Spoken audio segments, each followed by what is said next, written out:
नमस्कार, आदाब, सत श्री अकाल। मैं मृणाल राइट टू स्पीच में आपका स्वागत है। शुरुआत आपसे। फूसागड़ा का एक मामला सामने आया जो कि गो भक्तों से कहीं तक रिलेटेड है। इसमें गाय के नाम पर किस तरीके से उनकी सेवा की जा रही है, ये कहीं तक एक बहुत ही भ्रमित करने जैसा एक घटना सामने आई है कि कहीं तक मानवता को शर्मसार कर देने वाली जैसी घटना है। घटना का जो वीडियो जो वायरल हो रहा है वो इस बात को लेकर के हो रहा है कि कहीं तक बजरंग दल से जुड़े हुए कार्यकर्ताओं ने 46 गायों को मौत के घाट उतार दिया। ये फूसागड़ा गौशाला का घटना है। ये फूसागड़ी गौशाला की घटना है। वहां पर 46 गायों को मौत के घाट उतार दिया गया, जिसमें कहीं तक जब मामला पुलिस की छानबीन में आया तो पुलिस ने कहीं तक इन्होंने पूछताछ की, तब इसमें चौंकाने वाला खुलासा हुआ। खुलासा इन्होंने ये किया कि कहीं तक हम 5 से 6 गायों को मारा करते थे, धंधा मंदा चल रहा था, इसलिए हमें ऐसा करना पड़ा। देखिए, धंधा क्या था कि गौशाला के नाम पर देश में किस तरीके से इसका व्यापार हो रहा है, ये किसी से छुपा नहीं है। कहीं तक एक गाय 5 से 6,000, 8,000, 10,000 तक की कीमत देखी जाती है, जिसमें उसकी हड्डी, चमड़ा और फिर कहीं तक उसमें चर्बी का व्यापार होता है। और फिर इसी से जुड़ा हुआ ये प्रकरण है कि उन्होंने गुड़ में सल्फास दे दिया गया, और जब गुड़ में सल्फास दिया तो फिर इसमें 46 गायों की मौत हो गई।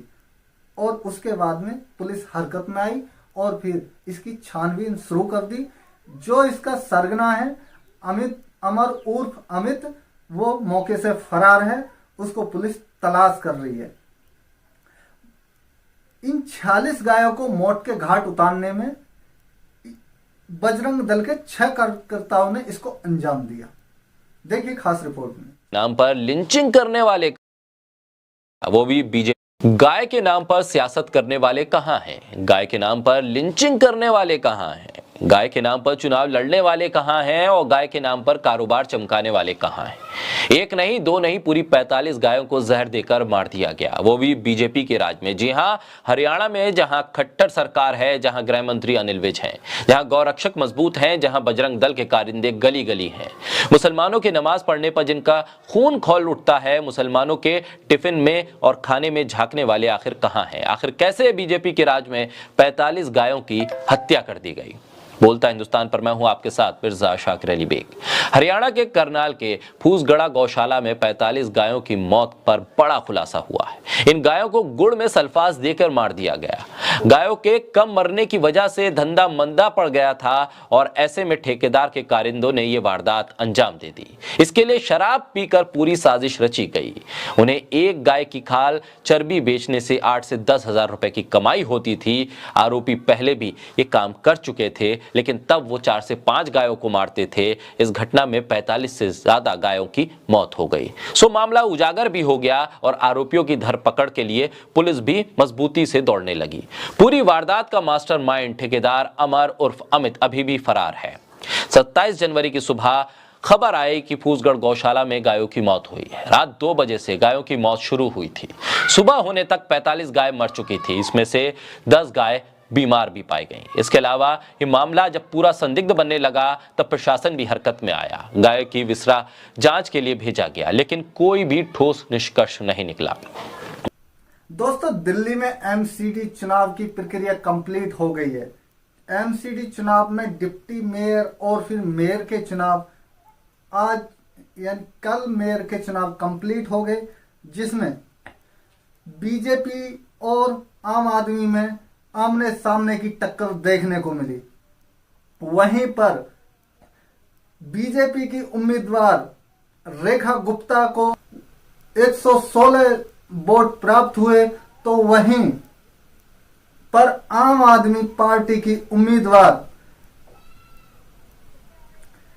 शैली ओबराय को 150 वोट प्राप्त हुए, जिसमें सैली ओबराय को मेयर घोषित कर दिया गया। ये प्रक्रिया सुप्रीम कोर्ट के ऑर्डर अनुसार एक चुनाव प्रक्रिया कंप्लीट हुई, जिसमें बीजेपी और कहीं तक आम आदमी पार्टियों में आमने सामने की टक्कर बनी हुई थी। वहीं पर एक सिनेमा हॉल में किस तरीके से बीजेपी कार्यकर्ताओं ने आम आदमी पार्टी के ऊपर किस तरीके से पथराव करते हुए नजर आए। जो भी हाथ में था, सेब के छिलके, टुकड़े, अनेकों प्रकार की चीजों को फेंकते हुए उनके ऊपर साफ तरीके से देखा जा सकता है कि किस तरीके से बीजेपी द्वारा बौखलाई गई है, जैसे एमसीडी बीजेपी के हाथ से गई है। 80 दिन पहले दिल्ली में एमसीडी के खिलाफ वोट थे, आम आदमी पार्टी ने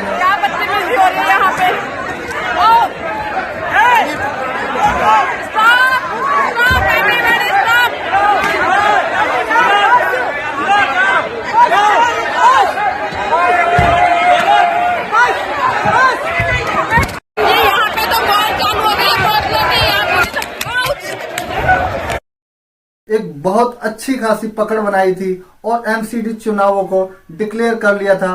भारी बहुमत के साथ में एमसीडी की ताबेदारी उसने ठोक दी थी और डिप्टी मेयर भी आम आदमी के और मेयर के भी आज डिक्लेयर हो गया कि रेखा गुप्ता को मात दे करके आम आदमी पार्टी से उम्मीदवार सैली ओबराय को दिल्ली का मेयर घोषित कर दिया गया। तो किस तरीके से देखा जा सकता है कि कहीं तक रेखा गुप्ता एक वीडियो में किस तरीके से उन्होंने माइक को तोड़ते हुए नजर आ रही हैं, ये भी वीडियो में देखा जा सकता है।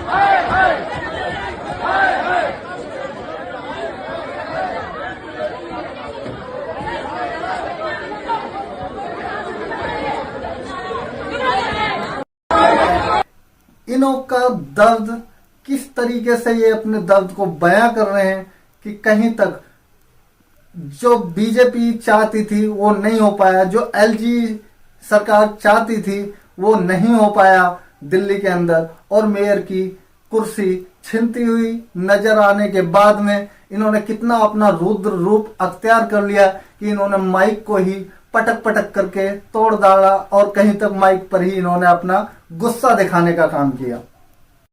दिल्ली यूनिवर्सिटी के प्रोफेसर रतन लाल को एक बात फिर से सुना जा सकता है। रतन लाल ने किस तरीके से पाखंडवाद पर प्रहार कराया और कहीं तक आरक्षण पर बहुत बड़ी बात कही है। डॉक्टर प्रोफेसर रतन लाल ने कहीं तक आरक्षण को आर्थिक स्थिति के तौर पर दिए जाने का विरोध किया है। उन्होंने कहा है कि जातिगत आधार पर भेदभाव होता है तो आर्थिक आधार पर आरक्षण क्यों।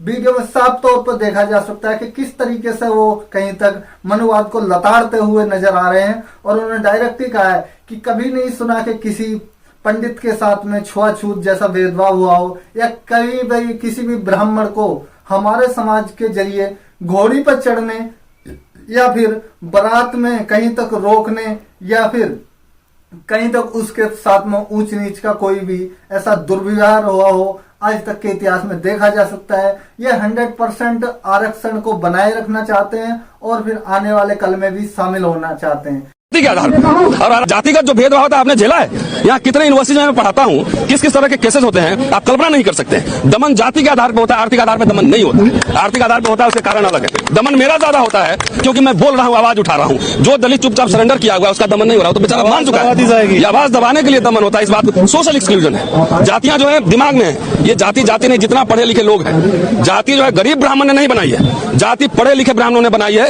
इसलिए जहां पढ़े लिखे लोग ज्यादा होंगे, जहां ज्यादा संसाधन होगा, जातिवाद वहीं सबसे नंगा नाच लगता है। चलिए जुडिशरी में बताते हैं। मैं अभी सुप्रीम कोर्ट में लड़ा हूं मुकदमा, जजमेंट पढ़ेंगे आप।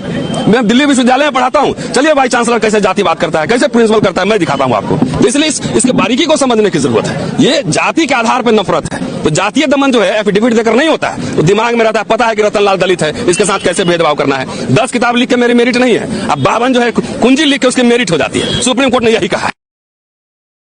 अब भेदभाव करते हो, दमन करते हो। इसी से ही एक जुड़ा हुआ मामला सामने देखा जा रहा है कि कहीं तक एक सोशल एक्टिविस्ट ने अपनी सोशल आईडी पर जो ट्विटर हैंडल है वहां पर एक पोस्ट छोड़ी है, जिसमें बीजेपी के कार्यकर्ता जो कि संघ के कार्यकर्ता हैं, उन्होंने कहीं तक नीले पट्टे पहन रखे हैं और उन्होंने डायरेक्ट कहा है कि अगर आप इस भ्रम में हैं कि आरएसएस, संघ या फिर बीजेपी के आदमी हिंदू हैं, तो ये भ्रम पालना छोड़ दीजिए। ये सिर्फ गद्दी तक सीमित है और ये गद्दी तक बने रहना चाहते हैं। ये किसी भी मानसिकता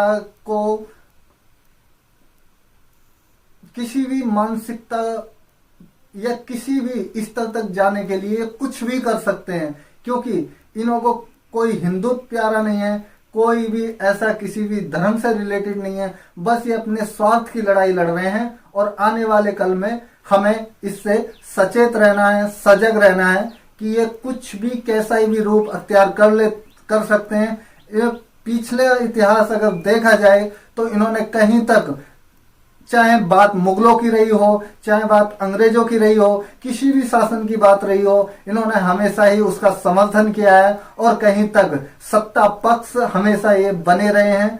तो आज अगर ये सत्ता पक्ष में है, अगर कहीं तक सत्ता अगर जनता के रूप में सत्ता को देखा जा रहा है, तो ये सत्ता पक्ष में इसलिए बने हुए हैं क्योंकि जनता ही इनको चुन करके आगे भेजती है और फिर जनता का विश्वास कायम करने के लिए ये हर मंच पर जा सकते हैं। ये हर किसी को आश्वासन दे सकते हैं, हर किसी को भ्रमित कर सकते हैं। दोस्तों, अगर आपको हमारा कार्यक्रम अगर पसंद आता है तो इसे लाइक कीजिए, शेयर कीजिए, सब्सक्राइब कीजिए और बेल आइकन को दबाना ना भूलिए।